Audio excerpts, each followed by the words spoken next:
आज पुन्हा अजून आली आहे मी सुपर हॉस्पिटलला.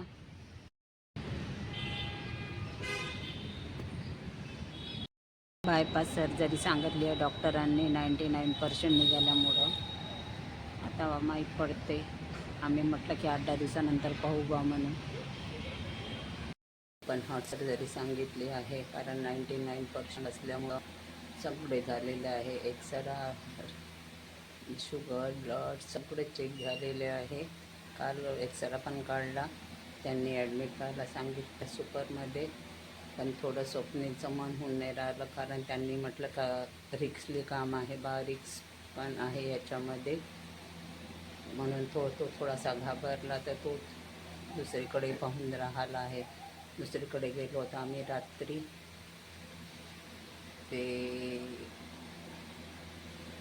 त्रिमूर्तीनगर आहे ते स्वामी समर्थाचं हॉस्पिटल.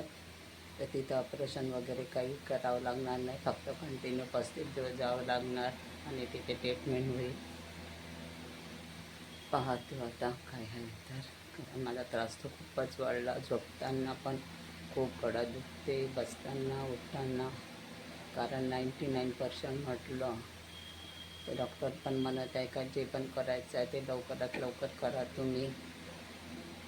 एकदम जास्त झालेलं आहे यांचं. चला आता पाहू काय म्हणतात तर.